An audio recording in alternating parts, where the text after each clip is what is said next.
Robert LaFosse's Romeo, on the other hand, was dramatically callow and often half-baked as dancing. If LaFosse has it in him to achieve the heroic stature, convincingly romantic demeanor, and technical finish required of Romeo, it wasn't often in evidence. So, ouch. My memory about opening night is pretty much a blur. I know that I was extremely scared, nervous, freaked out, afraid that, something bad was going to happen. Of course, I didn't go on stage with that feeling. I, was able to lose myself, and I thought it went really well. The curtain came down, the audience went crazy, and we got many curtain calls, and Sir Kenneth was very pleased, and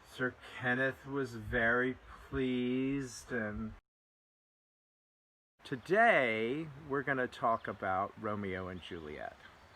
But before that, I'll give you a little bit of history.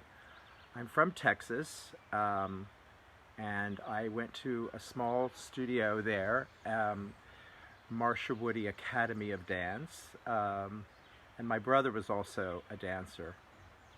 I did a lot of musical theater when I was a kid, and thought that my career path was going to be Broadway musicals. But what happened was that I got a scholarship at Harkness House and also the School of American Ballet, and I went to both. So then in 1977, at the age of 17, I was hired to dance with American Ballet Theater. And at that time, it was pretty amazing time to be a dancer. It was what was considered the ballet boom. All the international stars and the American stars were dancing at the time, and I just was lucky to be a witness to all of those extraordinary performances. Then I got to dance and work with some of the most amazing choreographers: Jerome Robbins, Agnes DeMille, Glenn Tetley, just to name a few, and Anthony Tudor, of course. They were still alive. And we also did a lot of new full-length ballets during that time. Misha's The Nutcracker, which, funny enough, my very first performance with ABT was the filming of Nutcracker before I even did a live performances. And we did Don Quixote, we did La Bayadere. A lot of new work was being done during that time. And then Mikhail Baryshnikov took over, and then that's when I was promoted to soloist. And I did Giselle, my first Giselle, and then I did La Sylphide and La Bayadere. And then in 1984, I heard that they were going to be doing Sir Kenneth MacMillan's Romeo and Juliet, and I was really excited. I was hoping that I would be cast, but it's a very, very, very difficult ballet for the Romeo. The partnering in it is extremely hard, and 3 acts. I knew that in order to do this ballet, I had to be really prepared. So one of the things I did is that I asked Georgina Parkinson, who was a ballet mistress at the time, to come in the summer before and teach me the pas de deux. So I asked my friend Leslie Browne to help me out, because I knew she had already danced one of the pas de deux in The Turning Point with Mikhail Baryshnikov. So I wanted a head start because I was, one of the younger ones in the room, and so I also hired a personal trainer to help me with my upper body strength. So I was prepared when the first day of rehearsal happened, and my memory is a little bit shaky as far as who exactly was in the room, but I believe it was Kevin McKenzie with Mariana Tchaikovsky and Cynthia Harvey with Ross Stretton, myself with Leslie Browne, and Amanda McCarrow, I think, was with Robert Hill. But what I remember about the rehearsal period was how supportive and how eager everyone was to learn this ballet, because I think it was a very beloved piece. Up to that point, the ballet had been done in London, and maybe that was the only other place. It was originally created in 1965. Sir Kenneth MacMillan choreographed the ballet on Len Seymour and Christopher Gable, although the first performance was given to Rudolf Nureyev and Margot Fonteyn. This wasn't something that Kenneth wanted, but I believe, you know, the powers that be wanted to make sure there was a big star couple for the opening night, and it was a huge success. I think there was something like 43 curtain calls for Fonteyn and Nureyev, so that's a bit of history about the original production. We then obtained it 20 years later, and I think that Sir Kenneth really wanted to be able to put the people on stage that he wanted. So we were all sort of being auditioned in a way initially in that beginning rehearsal period. We were taught the ballet by Georgina Parkinson, who was the original Rosalind in the Royal Ballet, and she then went on to do Juliet. She was our Lady Capulet in our production. And also in the room was Monica Parker, who was a repetiteur, staging it from Laban or Benesch notation. I'm not sure which.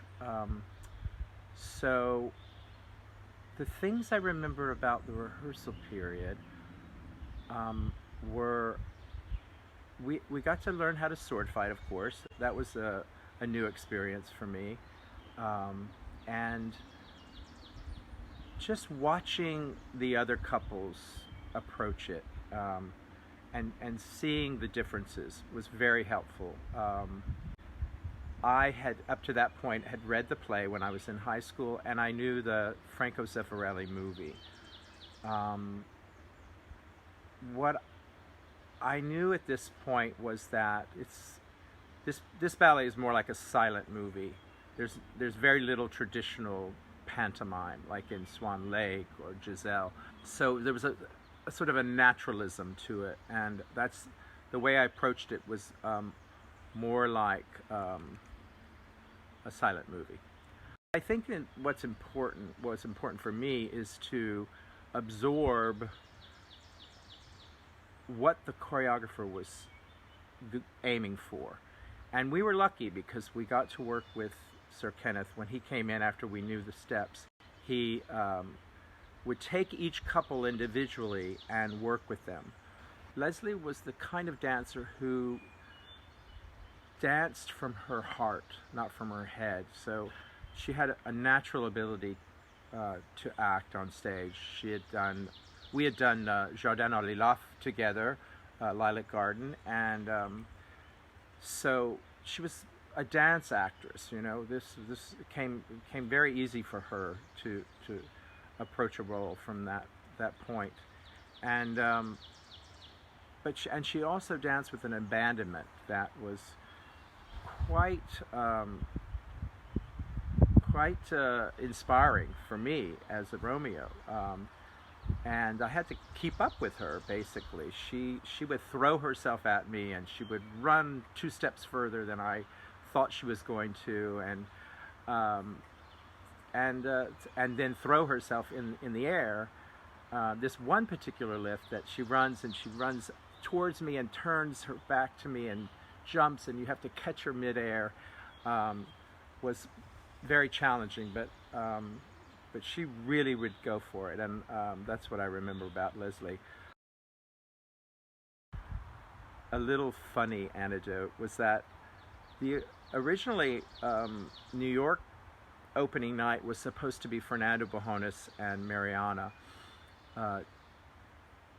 and for some reason or other, I can't remember, either injury or Fernando had to cancel, and it was customary in those days, of course it is still today, but if they couldn't get an insert into the program quick enough, they would have to announce, the cancellation at the top of the show. And in fact, that's what happened, was that they had to announce that Fernando Bojones and Mariana wouldn't be able to perform, and of course there was this audible boo. And audiences back then were pretty vocal, and but we were used to it. It's like Cynthia Harvey said. It happened all the time when Misha or Natasha or Gelsey or any of those big box office draw people were canceling. But we got we got tough skin, and we did our performance. What I do remember about Romeo and Juliet is just how hard it is to make it all the way to the end. The good thing about it is that the last scene, you die. And you can basically use all of your, what you're feeling at that moment for that last scene. And I quite enjoyed that last scene, being the discovery of each moment, and making it like it's happening for the first time. That's one of the things that I learned as a child actor, is to try to tell the story from moment to moment, and not be in your head. Try to be in your heart and feel. One of the things about ballet, of course, is that you have no words. And like Balanchine said, there are no aunts and uncles in ballets. You can't show that. The interesting thing about Romeo and Juliet is that it's pretty much a story about me wanting her, she wants me, the family's divided, so it's easy to show the story without words. And I find that, for me, I find that this production, Sir Kenneth MacMillan's, focuses a little bit more on Juliet's point of view, in that we see her with her mother and father. We see that relationship. We see her point of view in the beginning, and her sort of arc is a little bit more the focal point to me. Although the story can't happen without Romeo. I do read reviews, and they can hurt, and they can make you doubt yourself. And I think it's important that a dancer know that it's an ever-evolving art form. We're not making a movie where it's a finished product. Every performance is a step towards the next performance. And with Romeo, the thing that I realized was that I was able to grow through the process. And by the time I got to New York, I felt comfortable in the role, and I was able to,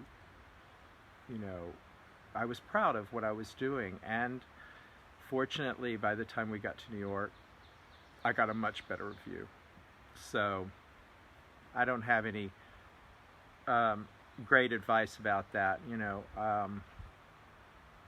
Maybe read them, but don't trust them.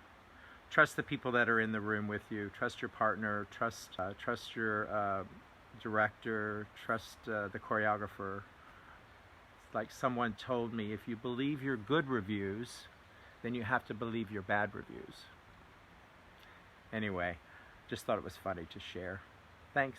Happy 80 years, American Ballet Theater. And I hope you have 80 more. Bye.